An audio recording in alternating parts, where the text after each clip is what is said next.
Aqui os trabalhos, então, minha querida senhora e senhores, vamos que vamos pelo seguinte.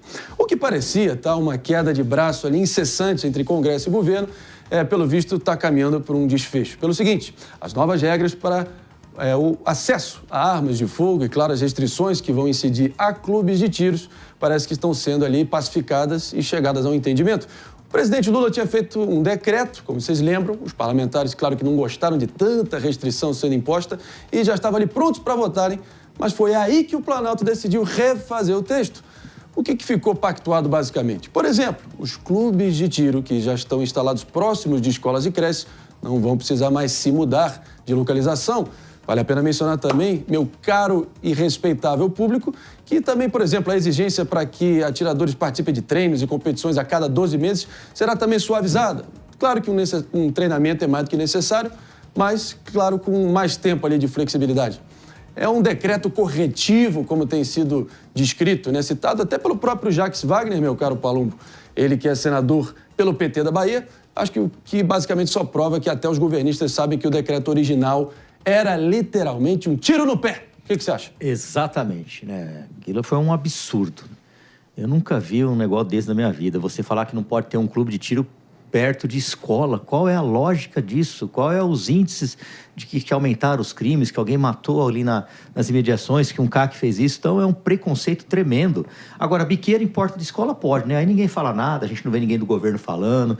E tem biqueira em porta de escola pra caramba em todas as cidades do Brasil.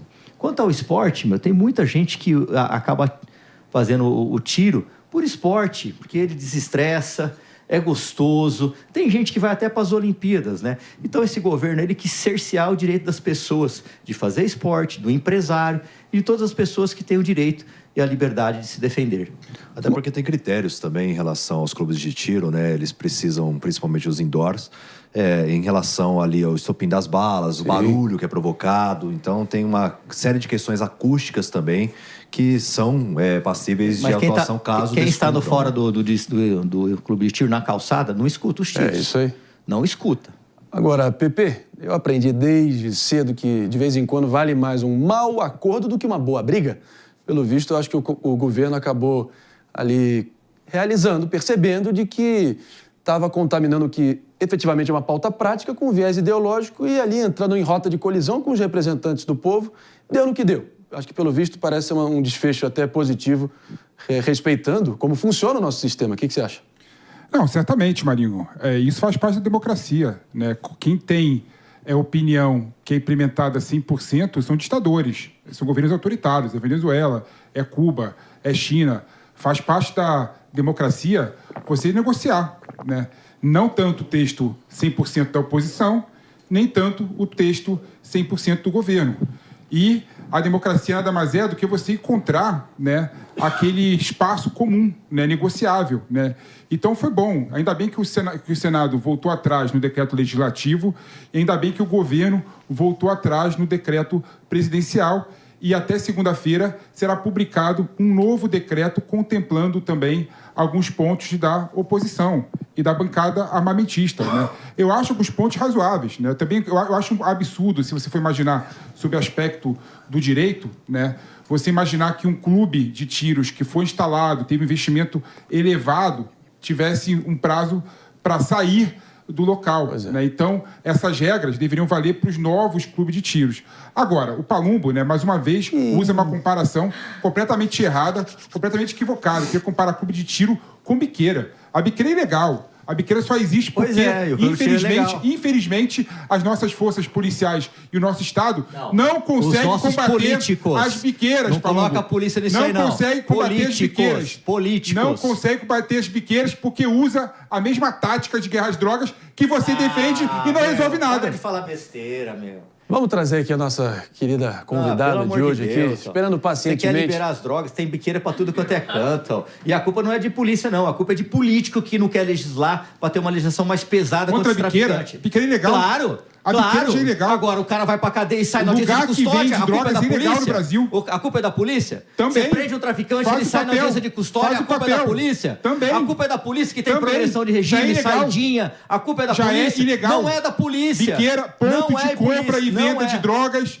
é ilegal no Brasil. É ilegal, graças a Deus. Não tem que ter trabalho nenhum de político. Mas a gente não vê o governo com nenhuma atitude para amenizar isso daí. Agora, clube de tiro não pode. Não tem que ter trabalho nenhum da política para resolver isso. Basta o trabalho do executivo não tem da lei, polícia. não tem lei. Senhores, é uma porcaria. Senhores, Pepe e Palumbo, Pepe, um clássico da família brasileira aqui pela manhã, claro, importante sempre, como eu sempre digo aqui, reforçar as diferenças, eles se engalfinhando aqui, mas olha, eu quero propor aqui, inclusive, uma enquete que a gente vai estar trazendo a opinião de vocês, meu respeitável público aqui do nosso Morning Show, ao final do nosso programa de hoje. Afinal de contas, você aí do outro lado da tela e também, por que não, do outro lado do rádio, apoia a flexibilização ao acesso às armas em Terra Brasilis, afinal, sim ou não? Basicamente, sim ou não? Acessando www.jovempan.com.br, deixa lá o seu voto e a gente vai trazer a repercussão, claro, no final.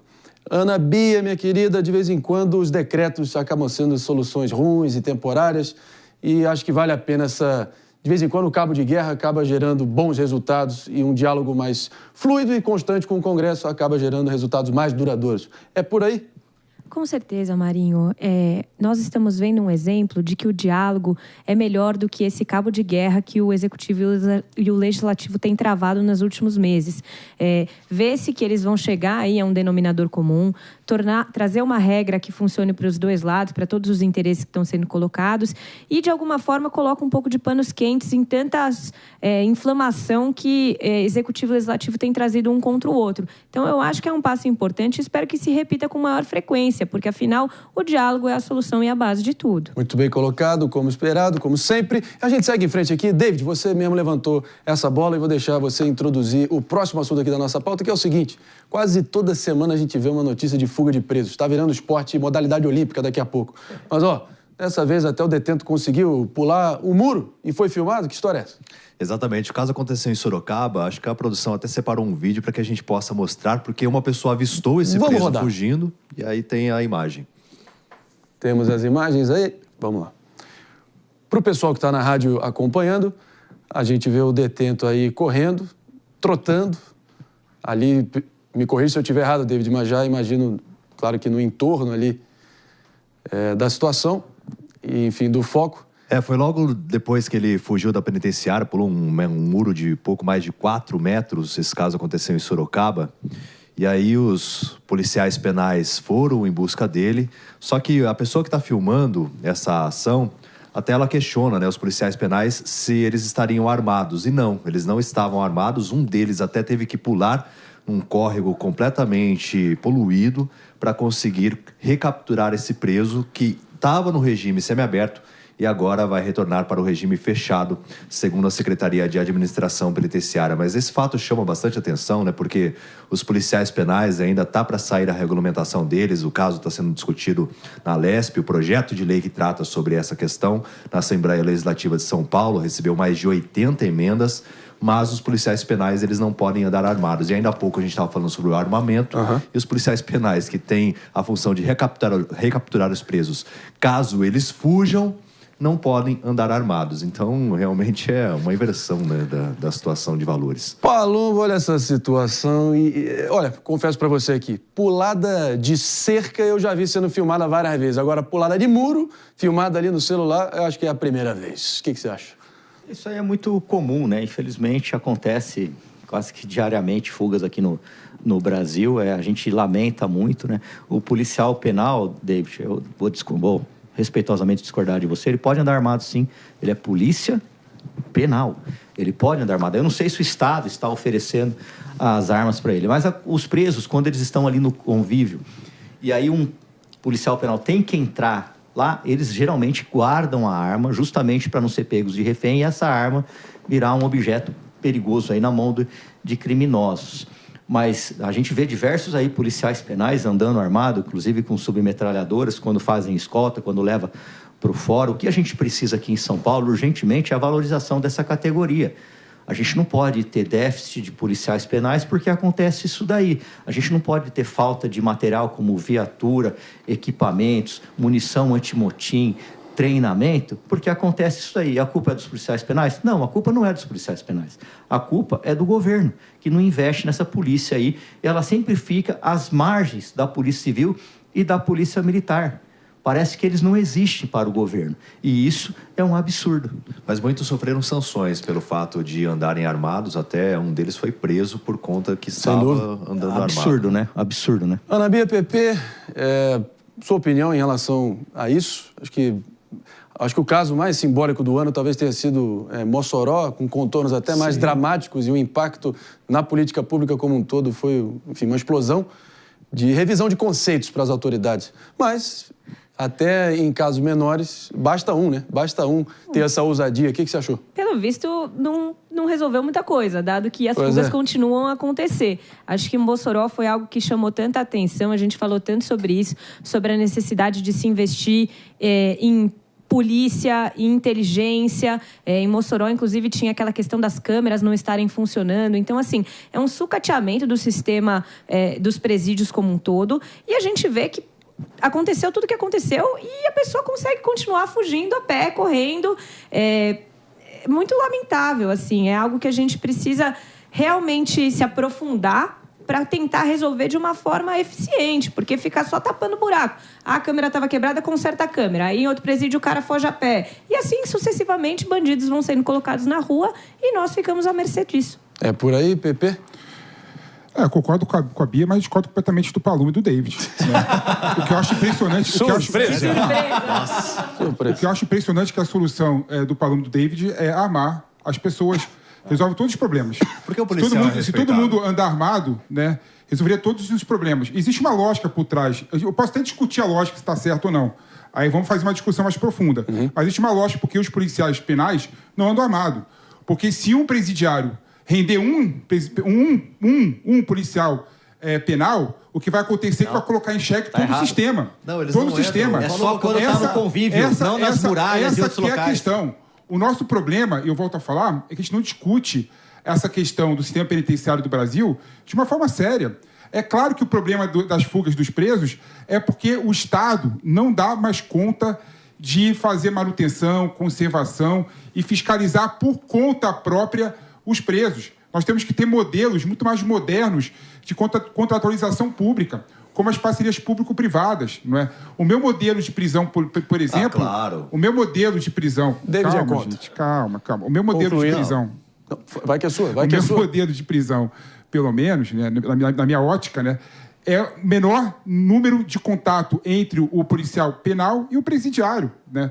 As celas podem abrir sozinha, os presos podem voltar para a cela sozinha, tem que ter um sistema de comunicação muito mais ágil e eficiente entre o policial penal e os presidiários, tem que ter um sistema de monitoramento por meio de câmeras e sensores que impeçam essas pessoas de fugirem. Isso se faz com técnicas mais modernas. E não tem jeito, não dá para escapar da ideia de você fazer essa contratualização junto com a iniciativa privada. Eu suspeito que o David não concorde tanto. Não, se você tem empresas de ônibus sendo operadas por membros do PCC, infiltração no futebol, como a gente mostrou aqui no Morning Show, imagine nas penitenciárias. Eu sou a favor, sim, de uma mecanização maior nas penitenciárias. Elas precisam passar por uma reformulação para que haja tecnologia suficiente, mas todos os procedimentos têm que ser operados por agentes penitenciários, porque são concursados. Qual o problema? E aqueles que são corrompidos são punidos. Mas quando você coloca a terceirização e você baixa o salário e não tem nenhum tipo de comprometimento por parte daquela pessoa que está operando o sistema, a corrupção ela é muito maior. Então, essa questão de terceirização, não. Bia, quer meter a mão nessa cumbuca aqui junto do PP? Fonte, foge da minha cabeça. Não, peraí. Pra você. Peraí. Bia, vamos ouvir a Bia um pouco. A gente volta com você, PP. Eu fico um pouco incomodada com a ideia de que a gente não pode aprimorar as coisas que a gente tem se a gente levar em consideração que o PCC está infiltrado em tudo. Porque então é melhor a gente desistir do Estado, não sair do lugar, porque o PCC já está em tudo. Mas eu também acho que precisa haver um modelo que faça com que as funções indelegáveis continuem indelegáveis e que haja uma certa... Não é privatização a palavra, mas é uma utilização das forças privadas para fazer as tarefas administrativas, as tarefas ali que não envolvem o policiamento em si dentro do sistema carcerário. Porque o PP colocou, e eu acho que ninguém aqui consegue discordar, que O Estado ele não tem competência para manter os presídios. Vide tudo que a gente tem noticiado e o que está acontecendo nos últimos anos. Então, é preciso, sim, reavaliar a forma que esses presídios são geridos, sem tirar a autonomia dos policiais naquilo que precisa ser feito por policiais. O restante, eu acho que a gente tem que pensar numa forma melhor de fazer. Pepe, arredonda essa bola aqui pra gente. Muitos temas ainda pra gente repercutir. O que impressiona é que o David Palumbo, né, tem a mesma visão da esquerda da década de 80. Da década de 80, contra a privatização. Pera lá um pouquinho. Ele quer enquadrar Que história é essa, cara? Um de cada vez. Eu te falo por quê. Na década de 80, início da década de 90, a esquerda se colocava completamente contra a participação da iniciativa privada dentro de contratos públicos. Foi contra a privatização importante que teve no governo federal, foi contra, né, as OS, né, que revolucionaram o sistema único de saúde. Então, essa consciência do Palumbo e do David de achar que o Estado resolve tudo, o Estado grande, é uma concepção da esquerda atrasada de antigamente. Esse é o primeiro ponto. O segundo ponto, corrupção. Existe em todos os lugares, existe no poder público também. Todo mundo sabe, né? Eu nem vou voltar no caso das grandes operações públicas do Ministério Público Federal, na época da Lava Jato, do Mensalão, porque a gente vê, não é por meio de levantar a bandeira da corrupção que você vai contra formas mais modernas de se relacionar o poder público com a iniciativa privada. É claro que existem atividades indelegáveis. Sim. Ninguém está falando que um cara privado vai fazer o papel do policial penal, mas existem outras atividades que são plenamente delegáveis. Palumbo, é por aí, David. Pelo amor de Deus, você nunca entrou dentro de uma cadeia, você não sabe como é que funciona. Exatamente. Os policiais penais, eles ficam armados nas muralhas. Ele não deixa eu falar, eu esperei você ficar. Você é o verdadeiro ditador aqui que quer falar, quer o microfone, quer o programa, quer tudo. Você não deixa ninguém falar, você fala mais que todo mundo. Enfim, você nunca entrou numa cadeia, você não sabe como é que funciona. Se você quiser, eu até te levo uma, se você quiser. Os policiais penais, eles ficam armados, tem detector de metal, e quando eles vão para o convívio, o que é convívio? Você vai pagar a boia é dar a comida. Aí, geralmente, eles estão desarmados para não ter esse perigo que realmente pode acontecer, como você falou. Agora, pela essa lógica de privatização, nós temos que privatizar, então, a polícia, o Poder Judiciário. É indelegável. Então, e a Polícia Penal, a mesma coisa, é indelegável. Entregar comida pro preso é delegável. Não, porque você não pode colocar um robozinho pode fazer. Você não pode colocar o robozinho pode fazer. Por essa lógica, então, o David pode sair prendendo os outros, o Marinho pode. Então, mas pagar a boia também é uma função do policial penal. De cada vez. Preparar a boia, preparar a comida, por exemplo. Mas isso aí quem faz é iniciativa privada já. É delegado. Quem prepara a comida é isso. Quem entrega, quem pinta o presídio é delegado. Também. Quem faz a manutenção das câmeras é delegado. Dá para delegar para iniciativa privada. Ou seja, tem várias atividades no sistema penitenciário que pode ser feito pela iniciativa privada. E colabora com o poder público. Deixa eu só trazer essa ideia atrasada. É esquerda de década de 80 mesmo. Deixa eu só trazer um ponto aqui para você refletir. David, antes de você falar, claro que é importante esse jiu-jitsu verbal aqui, mas em respeito, claro, à nossa imensa audiência na Jovem Pan, claro, no rádio, é importante a gente sempre só não falar em cima do outro amiguinho. Pode ser? Só. Eu sei que é difícil, mas vamos fazer agora sim. Obrigado, minha diretora Helena. Agora sim, um rápido break para você que está nos escutando aqui na rádio. Morning Show agitado nessa quarta-feira, não poderia ser diferente. Muitos outros temas para a gente estar repercutindo. Fica com a gente. Agora sim. David, arredonda essa bola que eu preciso seguir adiante. Bom, em relação à inserção de drogas e armas dentro das penitenciárias, a gente mostrou recentemente um caso dentro de uma máquina de costura que seria uma doação. A arma ali, aliás, droga presente em celulares também. Então, a partir do momento que você terceiriza isso, a propensão, ou seja, a proporcionalidade de armas, de celulares, de drogas entrarem nas prisões é muito maior. Fica essa questão para a gente revisitar ao longo da semana. Prometo, PP, prometo também para a audiência.